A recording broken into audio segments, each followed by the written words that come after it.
So many of the easy differential equations can be solved by what's known as separation of variables.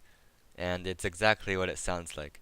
You just separate the two variables and integrate both sides. And solve for c if you have an initial value. So if we have the differential equation dy dx equals 2x over y squared, and the initial value f of 0 equals 3, then all we do to solve it is separate the variables, get all the y's on one side and all the x's on the other side, and then we can integrate both sides.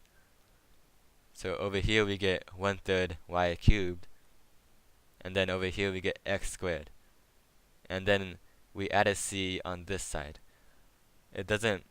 You only need one c because if you get a c over here too, but then you can just combine them into one c. So we need an initial value. We plug in 0 for x and 3 for y, and then 3 cubed is 27 divided by 3 is 9. So we get c is equal to 9. And then we can rewrite the function with the new value of c. And if we want to write y as an explicit function of x, then we just multiply the 3 and then take the cube root of both sides. So most of the problems you'll encounter have to do with exponential growth or exponential decay. And this just means we have some quantity that increases at a rate directly proportional to the amount already present. So this looks like dy dt, it's with respect to time, is equal to ky, where k, just remember, if we have something directly proportional to something, that means y is equal to k of x. So k is called the growth or decay constant, and this is the most simple form of exponential growth. You just have to look at the problem and see what it says. It'll say the rate of change of something is directly proportional to something else. It might be directly proportional to the square root of y, or y cubed, or anything. You just have to recognize that directly proportional means this form.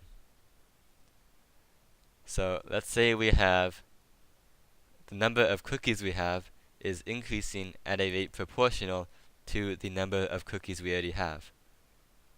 So if y stands for cookies and t stands for time, then this means dy dt, the rate that cookies is increasing by, equals ky. It's proportional to the number of cookies we have. So we have the initial value of 200 cookies, which means that t equals 0, y equals 200.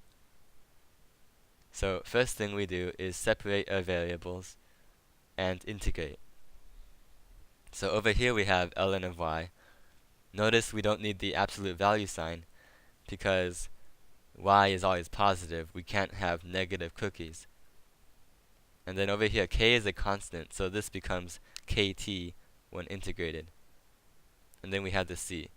So we plug in the initial value, t equals 0 and y equals 200, and we find that c is equal to the ln 200. So then we rewrite this function with the new value of c. And if we want to find the y when t is equal to 5, first we need to find k.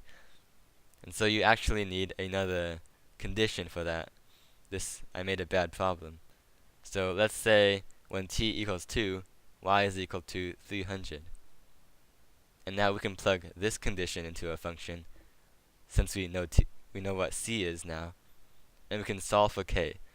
So we get k is equal to 1/2 ln of 1.5. And then now we have c, we have k, so we can find the value of y at any t we want.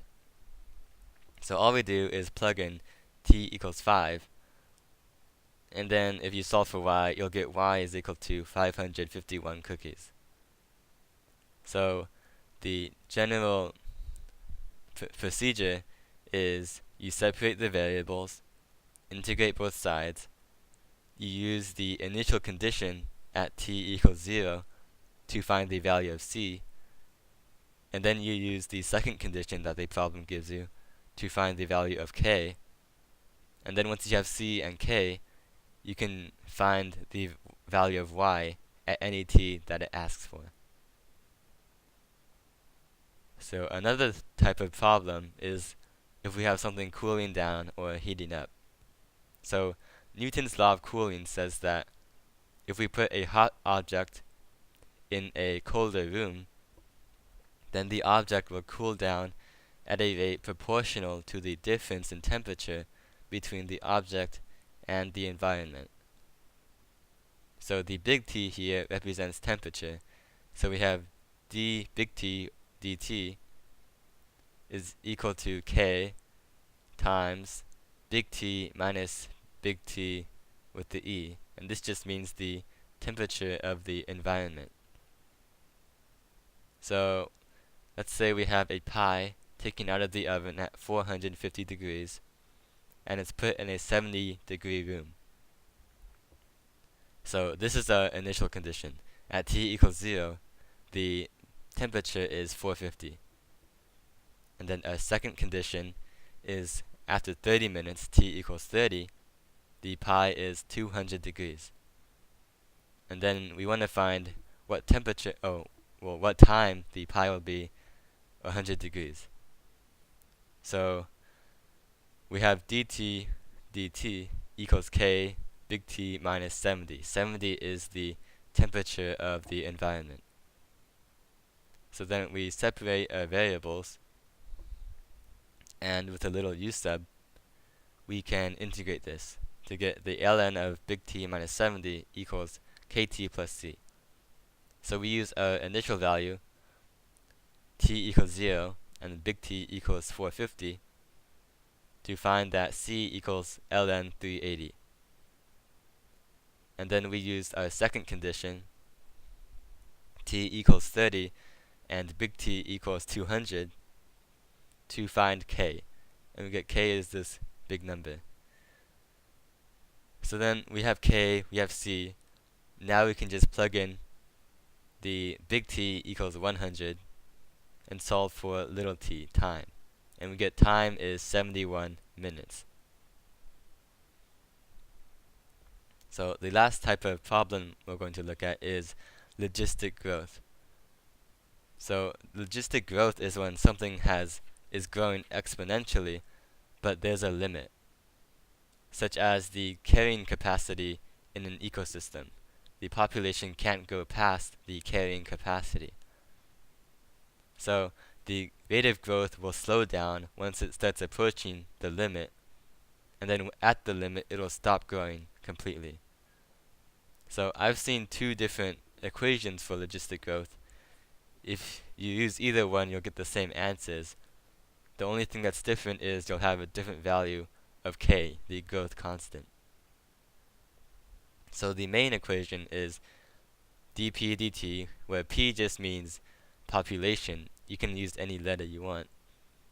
Equals kp times 1 minus p over L. So notice how if p is much smaller than L, meaning the population is very far from the limit, then this equation is approximately just kp. Which makes sense because logistic growth is just exponential growth that slows down near a limit. And then if p equals L, when the population is at the carrying capacity, then this is 0, so the rate of growth is 0. And then if we have p greater than L, it exceeded the capacity, then this is negative, so the rate of change of the population is negative, meaning it will decrease until it reaches the limit again. The other equation I've seen is dp dt equals kp times L minus p. So the rate of change of population is directly proportional to not only the population, but also the capacity minus the population. So we have a bare population that can be modeled by this equation dp dt equals 5p minus 0.002 p squared. And we have the initial value p of 0 equals 100. So first, I like to rewrite the equation to match one of these general equations of logistic growth. So in this case, it'll be easier to put it in this form. All we have to do is factor out a 0.002p. So we get this. And the first question is, what is the limit of the population as t approaches infinity? This just means the carrying capacity. And by looking at this equation and comparing it to the general equation, we can see that k is 0.002 and L is 2500. So the carrying capacity is 2500 bears. Next it asks, when is the population increasing or decreasing? So to do that, all we have to do is find when the derivative, which we already have, that's just a differential equation, is positive or negative. So we solve for the critical values when the derivative is 0, and then we can make a number line. And we find that from 0 to 2500, this is the values of p, the derivative is positive, and after 2500, it's negative, which makes sense because 2500 is our limit, so before the limit, the population increases, and if we go over the limit, it'll decrease back to the limit. So we are increasing from 100 to 2500, because remember, we start at 100 for p. So 0 is actually not in the range of a function. So last, we want to know when is the population concave up or concave down. So to do that, we just find the values of the second derivative. So we differentiate an initial equation to get 5 minus 0.004p, then solve for the critical values, and make the number line again. So before 1250, it's positive, the second derivative is positive, which means it's concave up, and then after p equals 1250, it becomes concave down. So this means before 1250, the rate of change of the population is increasing. So the rate of growth is getting faster and faster. And then after 1250, the rate of growth, while it's still positive, the population is still going up, the rate of change of the population is decreasing. So we're getting bigger at a slower rate. And this makes sense because as you begin to approach the limit, then the growth starts to slow down.